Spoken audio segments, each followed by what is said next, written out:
Hi, East Texas. Thanks for watching CBS 19 Plus. We're going to take you into Wednesday night here.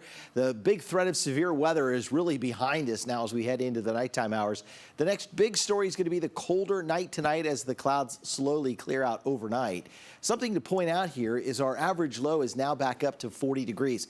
The coldest average low we have here in East Texas is 38. And that's typically back in the month of January, right up until a few days ago when we popped up to 39 for the average low. And now that average low is at 40 degrees. Well, tonight's going to be a little bit below average. It's a colder than average night. There's also going to be somewhat of a colder wind to go along with this out of the west-southwest. So with overnight lows in the upper 30s, for instance, 37 at Nacogdoches and 37 at Center and Henderson and Longview, we factor in that wind, it'll likely feel like it's in the upper 20s. 38 overnight at Tyler, 36 at Canton and at Emory overnight. Few areas will stay right around 40 degrees, for instance, San Augustine and Groveton down to 40. The clouds may hang on just a little bit longer over parts of deep East Texas, keeping the temperature just a little bit warmer. Sunrise tomorrow is 7:09. A quick note about sunrise, sunset, particularly when we're talking about the sunset. The sun sets tonight at 6:01. It will not set before 6 p.m. again until November 5th. So from here, the length of daylight continues to get longer and longer until we make it to the end of June. Future Skycast, clearing skies here later tonight. Showers, strong thunderstorms in the Arklamis into western parts of Mississippi. Those will continue to march off to the east. Thursday's a beautiful day, sunshine. A west-southwest wind, a little on the breezy side. Then Friday, a strong cold front comes through with rain and drizzle right around the noon hour. And then on the backside of that storm system, we get wraparound moisture. And so Saturday morning, we may have a little bit of a mix of rain and a few snowflakes mixing in. It's not going to cause any travel headaches. It's not going to accumulate, but just enough to remind us that it is still winter for about the next 5 weeks. Then clearer skies come on in by Saturday afternoon. Sunday looks fantastic. Then we'll load up another storm system for Monday and Valentine's Day. That storm system is just off the west coast Saturday morning. Rain chances in Tyler, no chance of rain Thursday, 30% chance for that rain drizzle. Mix Friday into Friday night into Saturday morning. We may reassess the number here for Saturday and add in a 20% chance in the morning. Sunday's dry. Monday, we're back to a 40% chance of rain, mainly the second half of the day. Tuesday, it's a 60% chance for rain and thunderstorms. That storm system exits, and we're back to a 0% chance of rain a week from today. All right, severe weather setup next week. Have a storm system moving out of the southwest. The timing on this will determine the exact placement of the severe weather.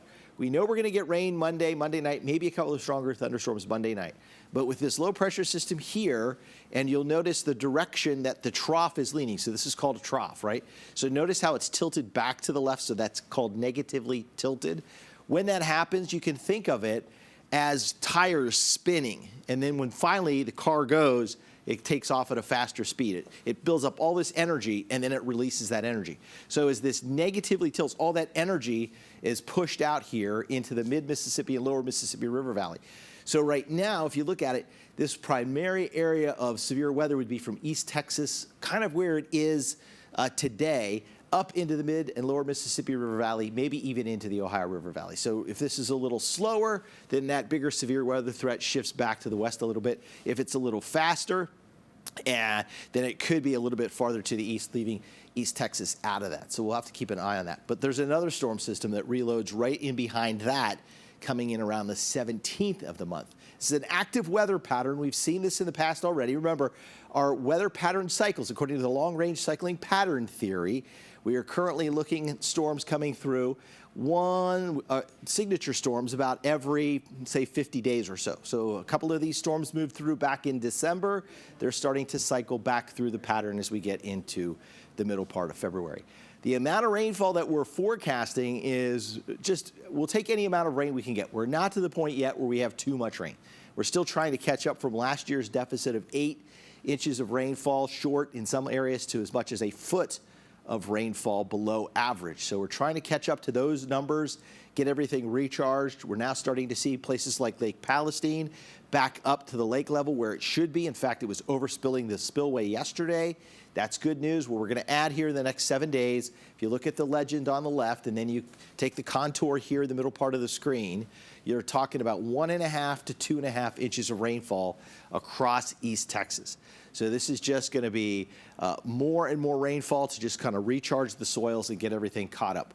Eventually, things will dry out, but as much rainfall as we can build up before we get to summer, that's all the better for us. All right, rainfall reports, and this is what we're talking about for the month of February, and this does include the rainfall that we had yesterday.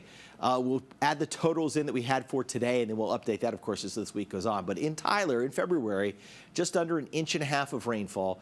And ice. We had some freezing rain also, so that's a little bit of a wintry precipitation added in there. Longview, 1.25 inches. Lufkin, about 1.75 inches. When you compare that to average, we're on the plus side by almost 3/4 inch at Tyler and Lufkin, and over 1/2 inch, or nearly 1/2 inch ahead at Longview. But when we go back for the yearly total since January 1st, we are 1 to 3.5 inches ahead of average. And that, again, is certainly good news to see. All right, here's future Skycast. Tonight, clear skies or partly cloudy skies. Again, dropping into the 30s overnight. Thursday's a beautiful day. Temperatures back into the upper 60s to around 70 degrees. Here comes that cold front on Friday. Rain, drizzle. Look at the temperature at 12:30 Friday afternoon. You're talking highs in the mid-40s on Friday. As that exits to the east, the wraparound moisture tries to move back in here. So we may see some snow moving back into East Texas during at least Saturday morning, and that may change over to rain. We'll get more data and be able to extrapolate this out another 6 hours here as we head through the night. So make sure you're watching CBS 19 News tonight at 6 and 10 o'clock. Hour by hour for Thursday. Again, a chilly start, but lots of sunshine. South winds at 5 to 10, becoming southwest, pushing that temperature on up into the upper 60s. Let's break it down county by county. If we look at our counties close to Interstate 30, up into Titus County, 66 degrees. Camp County up to 66, and I think Franklin also around 66 degrees. Winsboro around 66 for your high. Mineola, Gilmer, 67. Tyler and Longview up to 68. Henderson reaches 70 degrees. Carthage also into the upper 60s. Jacksonville, Palestine into the upper 60s. Deep East Texas and parts of Houston County, including the city of Crockett, 70 degrees. Over towards Center, 69, and Hemphill close to 70 degrees. Groveton will also be close to 70 degrees. Here's the Bill Scott and White Texas Spine Joint Hospital 10-day forecast. So highs again tomorrow in the upper 60s, mid-40s on Friday with drizzle. Saturday, 55 again in the morning. We'll keep an eye on this. We may add in that chance for a little rain-snow mix. Sunday, mostly cloudy, but up to 60 degrees. Rain returns Monday, maybe some scattered thunderstorms on Valentine's Day. Sunshine Wednesday near 70, then cooler to round out our 10-day forecast. Thanks for watching CBS 19 Plus, and have a great night.